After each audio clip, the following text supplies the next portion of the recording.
Hello guys, അപ്പം ഞാൻ സൂര്യയാണ്, പത്തനംതിട്ട സീതത്തോട് നിന്നും. അപ്പം എൻ്റെ പുതിയൊരു വീഡിയോയിലേക്ക് എല്ലാവർക്കും സ്വാഗതം. ഇന്ന് ഞാൻ കാണിക്കാൻ പോകും, നിങ്ങൾക്ക് എല്ലാവർക്കും ഒത്തിരി ഇഷ്ടപ്പെടുന്ന ഒരു കാര്യമായിരിക്കും കേട്ടോ. പ്രത്യേകിച്ച് പറയുകയാണെങ്കിൽ ഈ നാടും വീടും ഒക്കെ ഉപേക്ഷിച്ച് പുറത്ത് രാജ്യങ്ങളിൽ പോയി താമസിക്കുന്ന ആൾക്കാർ അവരെന്താണെങ്കിലും നമ്മുടെ ഈ നാട് ശരിക്കും മിസ് ചെയ്യുന്നുണ്ട്. ഇപ്പോൾ ഒരു 100-80% ആൾക്കാർ അത് മിസ് ചെയ്യുന്നുണ്ടെന്ന് തന്നെയാണ് ഞാൻ വിശ്വസിക്കുന്നത്. എത്രയൊക്കെ നമ്മൾ എവിടെ പോയാലും നമ്മുടെ ഈ കേരളത്തിൽ, നമ്മുടെ നാട്ടിൽ കിട്ടുന്ന ഒരു നല്ല ആ ഒരു വൈബ്, അല്ലെങ്കിൽ നമ്മൾ വെക്കുന്ന ആ ഒരു ഫുഡിൻ്റെ ടേസ്റ്റ്, അതൊന്നും നമുക്ക് പുറത്തെവിടെയെങ്കിലും പോയാലൊന്നും കിട്ടത്തില്ല കേട്ടോ. ഇതിപ്പോൾ നമ്മുടെ വീടിൻ്റെ മുറ്റത്ത് തന്നെയാണ് ഞാൻ വീടൊക്കെ കാണിക്കുന്നത്, കണ്ടില്ലേ? കഴിഞ്ഞ മഴയും വെള്ളപ്പൊക്കവും ഉരുൾപൊട്ടലും ഒക്കെ ഞാൻ കാണിച്ചിരുന്നല്ലോ. ആ സമയത്ത് വേരോട് പിഴുതു വീണ ഒരു മരമാണ് അവിടെ ഒടിഞ്ഞു കിടക്കുന്നത്. അപ്പം അവനെ ഒന്ന് വെട്ടി മാറ്റി ഒതുക്കി വെക്കണം, അതിൻ്റെയൊക്കെ ഒരു പ്ലാൻ ഉണ്ട്. അപ്പം ഏട്ടൻ അവിടെ കാണാൻ കൂണ് കിളുത്തിട്ടുണ്ടോ എന്ന് നോക്കാൻ വേണ്ടി കയറിപ്പോയി, പക്ഷെ ഒന്നും കിട്ടിയൊന്നുമില്ല. ഈ മരം വീണു, ഇനി നമുക്ക് ആവശ്യത്തിന് വിറകുമായി. പിന്നെ നമ്മുടെ ഒട്ടുപാലും ഷീറ്റും ഒക്കെ പോകാൻ വേണ്ടി ഈ പച്ചില ഉപയോഗിക്കുകയും ചെയ്യാം കേട്ടോ. അപ്പം നമ്മുടെ ഒരു തോടിന് കുറുകെയാണ് ഇത് വീണിരിക്കുന്നത്. മിഷൻ വരയുടെ മുകളിൽ വീണു, ഡിഷൊക്കെ കുറെ ചളുങ്ങിയും പോയി. ഞാനിതൊന്നും ചെയ്യാതെ ചുമ്മാ അതുവഴി നടക്കുമല്ലേ, അന്നേരം വെറുതെ ഈ ഫോൺ എടുത്ത് വെച്ചൊരു വീഡിയോ എടുക്കാമെന്ന് വിചാരിച്ചു.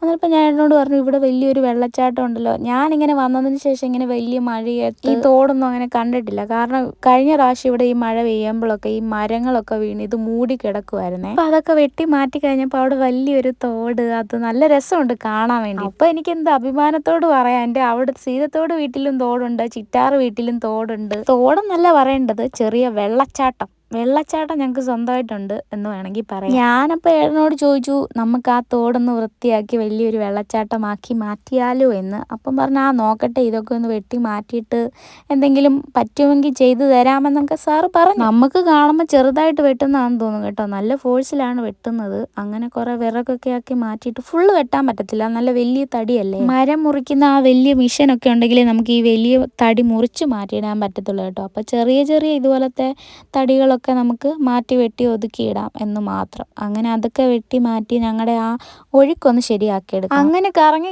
തിരിഞ്ഞ് നടന്നപ്പോഴാണ് നമ്മുടെ ഈ പുളി കണ്ടത്. സത്യം പറയാലോ, ഞങ്ങൾക്ക് ഈ പുളിയുടെ ആവശ്യം ഒന്നുമില്ല, ഒന്നിനും എടുക്കുന്നത്. വെയിലുള്ള സമയത്ത് ഈ പുളിയില കുറച്ച് പറക്കി അമ്മ ഉണക്കി വെച്ചായിരുന്നു കേട്ടോ. അത് അച്ചാറിടാൻ വേണ്ടി ഉണക്കിയതാണ്, പക്ഷെ അച്ചാറൊന്നും ഇല്ല. ഇത് നമ്മുടെ മൂട്ടിപ്പഴം പോലത്തെ ഒരു സെയിം പൂവും അതുപോലെ ചുവട് മുതൽ മണ്ട വരെ അറ്റം വരെ ഇത് ഉണ്ടായി നിൽക്കുകയാണ് കേട്ടോ. ആർക്കെങ്കിലും വേണമെങ്കിൽ പറഞ്ഞോളൂ കേട്ടോ. ഞാൻ ഇതുപോലെ കഴിഞ്ഞ വീഡിയോയിൽ നാരങ്ങയും കാന്താരിയും ഒക്കെ ആർക്കെങ്കിലും വേണോന്നൊക്കെ ചോദിച്ചിട്ട് വീഡിയോയിൽ ഇട്ടിരുന്നു. അപ്പോൾ കുറേ ആൾക്കാർ വേണമെന്ന് കമൻറ്റ് ചെയ്തിരുന്നു. അപ്പം നിങ്ങൾ അവിടെ കമൻറ്റ് ചെയ്തിട്ട് ഒരു കാര്യമില്ല, നിങ്ങൾക്ക് വാട്സപ്പ് നമ്പർ ഞാൻ അവിടെ ലിങ്ക് ചെയ്തിരുന്നു, വേണ്ടവർ വേഗം ഓർഡർ ചെയ്തോളൂ കേട്ടോ. കാന്താരിയൊക്കെ ആണെങ്കിൽ നമ്മൾ നേരത്തെ പറിച്ച് വെച്ചിട്ട് കാര്യമില്ലല്ലോ, നമുക്ക് പറ്റുന്ന ഇപ്പോൾ ഈ മഴയൊക്കെ ഒന്ന് തോന്നുന്ന ശേഷം പറിക്കുന്ന ആൾക്കാർക്ക് അങ്ങ് അയച്ചു കൊടുക്കുക, അത്രേ. ഈ പുളി എനിക്ക് തോന്നുന്നു ഉപ്പിലിടാം, പിന്നെ അധികമൊന്നും ആൾക്കാർ കൂട്ടത്തില്ല, അധികം കൂട്ടുകയും ചെയ്യരുതെന്നാണ് ഇത് പറയുന്നത്. ഈ പുളി വെച്ചിട്ട് നമ്മൾ മോരുകറിയൊക്കെ ഉണ്ടാക്കത്തില്ലേ, അതുപോലെ മോരുകറി ഉണ്ടാക്കാം, പിന്നെ മീൻകറി, മീൻതോരൻ, അങ്ങനൊക്കെ പുളിയായിട്ട് ആവശ്യത്തിന് ഉപയോഗിക്കാം കേട്ടോ. ഞങ്ങൾ ഇതിനെ ഇരുമ്പം പുളി എന്നാണ് പറയുന്നത്. പിന്നെ ഈ വെള്ളച്ചാട്ടമൊക്കെ ഒരുക്കുന്നതിന് മുന്നേ ഞാൻ നിങ്ങളോട് ഒരു കാര്യം പറയട്ടെ. നിങ്ങൾ എല്ലാവരും എൻ്റെ കമന്റ് ബോക്സിലും ഇൻബോക്സിലും ഒക്കെ മെസ്സേജ് അയക്കുന്നുണ്ട്. അപ്പം നിങ്ങൾക്ക് നോക്കി അറിയാം, എൻ്റെ കമന്റ് വരുന്ന ഓരോരുത്തരെ ഞാൻ ട്രീറ്റ് ചെയ്യുന്നുണ്ട്. അവർക്ക് എല്ലാവർക്കും ഞാൻ തിരിച്ച് റിപ്ലൈ മെസ്സേജ് ആയിട്ട് കൊടുക്കുന്നുണ്ട്. എനിക്ക് തോന്നുന്നു ഇൻബോക്സിൽ പോലും ഞാൻ അത്രയും നോക്കുന്നില്ല,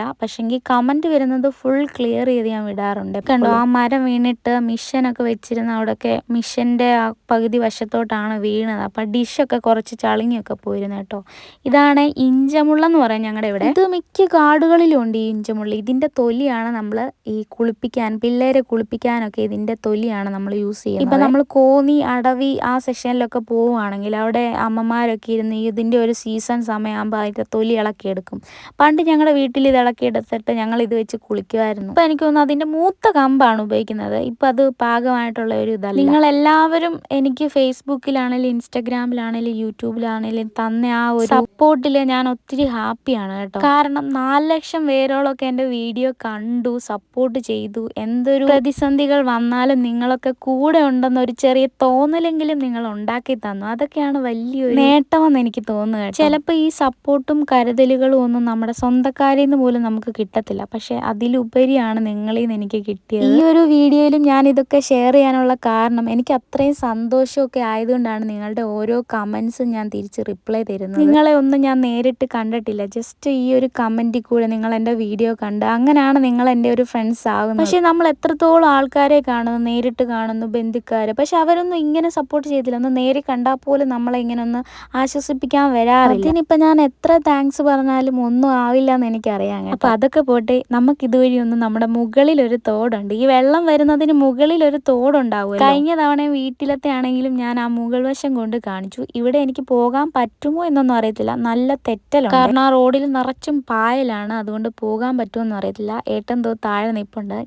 സാധാരണ ഞങ്ങൾ മുകളിലാണ് പോയി കുളിക്കാറൊക്കെ ഉള്ളത്, പോകാറുള്ളതും കേട്ടോ. അവിടെ നല്ല രസമാണ് കാണാൻ, നിറഞ്ഞ് മഞ്ഞ മുളകളാണ്. വെള്ളത്തിന്റെ നല്ല സൗണ്ട് ഉണ്ട്, നല്ല രസമാണ് കേൾക്കാനാണെങ്കിലും കാണാനാണെങ്കിലും. മഴയായി കഴിഞ്ഞാലേ ഉള്ളൂ കേട്ടോ ഇത്രത്തോളം വെള്ളം വരുന്നത്, അല്ലെങ്കിൽ പിന്നെ സാധാരണ ഒഴുക്കൊക്കെ. ഇന്നത്തെ ഞങ്ങളുടെ ആഗ്രഹം എന്ന് പറഞ്ഞാൽ താഴത്തെ ആ തോടൊന്ന് വൃത്തിയാക്കി ആ വെള്ളച്ചാട്ടത്തിലൊന്ന് കുളിക്കണം എന്നൊക്കെയാണ്. ഇവിടെ എന്ന് പറയുമ്പോൾ നമുക്ക് അങ്ങനെ ഒരു സെറ്റപ്പ് ഒന്നുമില്ല, കാരണം കുഴിയില്ല. നമ്മൾ ഓസൊക്കെ ഇട്ടേക്കുന്ന ഇവിടെ നിന്നാണ് എല്ലാ വീട്ടുകാരും. കാരണം ഇതിന് മുകളിലൊന്നും ആൾ താമസമൊന്നുമില്ല, അപ്പം ആ വെള്ളമൊന്നും വൃത്തികേടായിട്ടല്ല വരുന്നത്. ഇനിയിപ്പം വല്ല വന്യമൃഗങ്ങളും മുള്ളി വിട്ടാലേ ഉള്ളൂ, അല്ലാതുള്ള വേസ്റ്റുകളൊന്നും വരാൻ ഒരു ചാൻസസും ഇല്ല. ഇതേ കാട്ടിലെ എന്തോ മഞ്ഞപ്പൂവാണ്, ചുമ്മാ കണ്ടപ്പോൾ ഒരു രസം അതങ്ങ് എടുത്തു. ഞാൻ മുമ്പുള്ള വീഡിയോകളിലാണെങ്കിലും പറഞ്ഞിട്ടുണ്ട്, ഇങ്ങനെ തോടും വീടും മലകളും ഒന്നും കാണാൻ സാധിക്കാത്ത ഫ്ലാറ്റുകളിൽ മാത്രം ജീവിക്കുന്ന കുറേ ആൾക്കാരുണ്ട്. നിങ്ങളൊക്കെ ഇതൊക്കെ കണ്ട് സന്തോഷിക്കണം. നിങ്ങൾ എൻ്റെ വോയിസ് ഇഷ്ടപ്പെടുന്നില്ലെങ്കിൽ നിങ്ങൾ എൻ്റെ വോയിസ് മ്യൂട്ട് ചെയ്ത് വെച്ചിട്ട് നിങ്ങൾ കാടിൻ്റെ ഭംഗിയും ഈ പ്രകൃതിയൊക്കെ നിങ്ങൾ ശരിക്കും ആസ്വദിക്കണം. എന്നാലേ നിങ്ങളുടെ ഒരു മനസ്സ് ശരിക്കും അത് പറഞ്ഞറിയിക്കാൻ പറ്റത്തില്ല, നമുക്ക് ആ മനസ്സിന് കിട്ടുന്ന ആ ഒരു മനഃശാന്തി എന്താണെന്നൊന്നും. ഞാൻ ഈ പറയുന്നതൊന്നും നിങ്ങൾക്ക് ബോറടിക്കത്തില്ലല്ലോ. ഞങ്ങൾ ഈ തോട് വൃത്തിയാക്കുന്നതൊക്കെ കണ്ടിട്ട് അമ്മയ്ക്ക് ശരിക്കും ചിരിയാണ് വന്നത് കേട്ടോ. അങ്ങനെ തോർത്തും ഉടുപ്പും അലക്കാനുള്ള സാധനങ്ങളും ഒക്കെ എടുത്ത് ഞങ്ങൾ ഇറങ്ങി. ഇടയ്ക്ക് മഴ പെയ്തു, പിന്നെ ഇടയ്ക്ക് തോർച്ച, അങ്ങനെയൊക്കെ ആയിരുന്നു കേട്ടോ. ആ സമയത്ത് അമ്മ ഇവിടെ നിന്ന് ചപ്പും കാടും ഒക്കെ പറിച്ചു. കാരണം 2 നല്ല കവുങ്ങുന്തൈ അവിടെ നിപ്പുണ്ടായിരുന്നു, അതിനെ ഒന്ന് വളർത്തിയെടുക്കാൻ വേണ്ടിയിട്ടായിരിക്കും അതിൻ്റെ ചുവട്ടിലെ കാടൊക്കെ പറിച്ചു. പിന്നെ ഞാൻ കഴിഞ്ഞ ദിവസം വീഡിയോ ഒക്കെ ഇട്ടിരുന്നല്ലോ, ഇവിടെ നിന്ന് ഈ വാഴക്കൊല വെട്ടിക്കൊണ്ട് കൊടുത്ത കഥയൊക്കെ. നമ്മൾ പ്രത്യേകിച്ച് വലിയ വളങ്ങളൊന്നും ചെയ്യുന്നില്ല, ഇവന്മാർ തന്നെ കൊലയ്ക്കുന്നു, ഞങ്ങൾ വെട്ടുന്നു, കഴിക്കുന്നു, അങ്ങനെ ഒരു തവണ വെട്ടി വെച്ച് കുറേയൊക്കെ ഈച്ചരിച്ച് അളിഞ്ഞൊക്കെ അങ്ങ് പോയി. ലാസ്റ്റ് അത് കണ്ടപ്പോൾ സഹിക്കാൻ പറ്റിയില്ല, അതുകൊണ്ട് ഞങ്ങൾ കടയിൽ കൊണ്ട് കൊടുത്തു. ഇതൊന്നും കിട്ടാത്ത ഒത്തിരി ആൾക്കാരുണ്ട്. നമുക്ക് എന്തെങ്കിലും തുച്ഛമായിട്ടുള്ള പൈസയെ കിട്ടത്തുള്ളൂ, പക്ഷേ ഈ പഴമൊക്കെ കഴിക്കാതെ ഈ കിട്ടാതെയൊക്കെ ഇരിക്കുന്ന കുറേ ആൾക്കാരുണ്ടാവുമല്ലോ, അവരൊക്കെ വാങ്ങി കഴിക്കട്ടെ എന്ന് വിചാരിച്ചു. അപ്പോൾ ഇത്രയും തുണി എനിക്ക് അലക്കാനുണ്ടായിരുന്നു, അതൊക്കെ എടുത്ത് അവിടെ കുളിക്കണം എന്നുള്ള ഒരു പ്ലാനിലാണ് പോകുന്നത്. ഒരു വലിയ വെള്ളച്ചാട്ടം എന്നൊന്നും പറയാൻ പറ്റത്തില്ല, ഒരു കുഞ്ഞു മിനി വെള്ളച്ചാട്ടമാണ്. അങ്ങനെ ആ വെള്ളച്ചാട്ടത്തിൽ ചെല്ലുമ്പോൾ ഇപ്പൊ ഞാൻ ഇവിടെ അടുത്തേക്ക് ചെല്ലുമ്പോൾ തന്നെ അതിന്റെ ഭയങ്കര സൗണ്ടാണ് കേട്ടോ. അപ്പോൾ എന്തൊക്കെ ഏട്ടനോട് ഇങ്ങനെ അലച്ചു വിളിച്ചിട്ടാണ് ഈ പോകുന്നത്. ഏട്ടൻ അവിടെ കൂടുതലും വൃത്തിയാക്കി എനിക്ക് അലക്കാനുള്ള ഒരു കല്ല് സെറ്റപ്പും ആക്കിയിട്ടുണ്ട്. ഞാൻ പറഞ്ഞു എൻ്റെ കുറേ ഫോട്ടോസൊക്കെ എടുത്ത് തരണം വെള്ളത്തിൽ നിൽക്കുന്നത്, എനിക്ക് തമ്പനെയിൽ സെറ്റ് ചെയ്യാൻ എന്നൊക്കെ പറഞ്ഞിരുന്നു കേട്ടോ. അങ്ങനെ കുറേ ഫോട്ടോയും വീഡിയോ ഒക്കെ അവിടെ നിന്ന് എടുക്കണം എന്നൊക്കെയാണ് ഞാൻ ഈ അലച്ച് വിളിച്ച് പറയുന്നത്. നിങ്ങൾക്ക് നോക്കിയാൽ കാണാമല്ലോ, അവിടെ ഒരു കല്ലെടുത്ത് വെച്ചേക്കുന്നുണ്ടല്ലേ, എനിക്ക് ഈ തുണി അലക്കാൻ വേണ്ടി സാർ എടുത്ത് വെച്ചതാണ് കേട്ടോ, എന്നെക്കൊണ്ട് ഈ തുണിയെല്ലാം അലപ്പിക്കാൻ. അവിടെ വെക്കാൻ വേറെ സ്ഥലമൊന്നുമില്ല, അതുകൊണ്ടാണ് ഞാൻ ഇവിടെ എല്ലാം തുണി വെച്ചിട്ട് പോകുന്നത്. കാരണം അവിടെ 2 സൈഡിലും നമ്മളിപ്പം വൃത്തിയാക്കിയിട്ടല്ലേ ഉള്ളൂ, അതുകൊണ്ട് വേറെ കമ്പോ ഒന്നും നമുക്ക് ഫുൾ വെള്ളം വെച്ച് നനയും. അതുകൊണ്ട് ഞാൻ ഇടാൻ കൊണ്ടുവന്നത് അവിടെ തന്നെ വെച്ചു. ഞാൻ അവിടോട്ട് ചെല്ലുമ്പോൾ എൻ്റെ മുഖത്ത് വരെ വെള്ളം ഇങ്ങനെ തെറിക്കുവാണ് കേട്ടോ. ഇങ്ങനെ ഒരു കുളി എല്ലാവരും ആസ്വദിക്കുന്നില്ല ഗൈസ്. ഇത് എനിക്ക് ഇങ്ങനെ പറയാൻ മാത്രമേ പറ്റത്തുള്ളൂ, അന്ന് നിങ്ങളൊന്ന് ആസ്വദിച്ച് നോക്കുക. ഏതെങ്കിലും ഒരു വെള്ളച്ചാട്ടം, ചെറിയ വെള്ളച്ചാട്ടമാണ്, നമ്മളെല്ലാവരും ഞാനും ഏട്ടനോട് കൂടിയാണല്ലോ ഇത് വൃത്തിയാക്കിയത്. അപ്പോൾ അതും കൂടി ആകുമ്പോൾ ഞങ്ങൾക്ക് ഇത് ഭയങ്കര ഒരു എക്സൈറ്റ്മെൻ്റ് ആയിരുന്നു കേട്ടോ. അവിടെ എങ്ങും വെക്കാൻ പറ്റത്തില്ല, അതാണ് ഞാൻ ഈ തപ്പിക്കൊണ്ടിരിക്കുന്നത്. ഞാൻ എന്നിട്ട് ഏട്ടനോട് പറഞ്ഞു, നമുക്കൊരു ഷെൽഫുണ്ട് കേട്ടോ, തുണി വെക്കാൻ വേണ്ടി ഒരു പാറ കഷ്ണം പോലെ ഒരു ഷെൽഫുണ്ട്, നമുക്ക് അവിടെ വെക്കാം എന്നൊക്കെ പറഞ്ഞു. അങ്ങനെയൊക്കെ ലാസ്റ്റ് ഞാൻ എങ്ങനെയൊക്കെയോ അവിടെ ഇട്ട് തുണി അലക്കിയെടുത്താൽ എനിക്ക് എങ്ങനെയും ആ വെള്ളത്തിലൊന്ന് ഇരിക്കണം, അവിടെ കുളിക്കണം എന്നുള്ള ഒറ്റ ചിന്തയായിരുന്നു.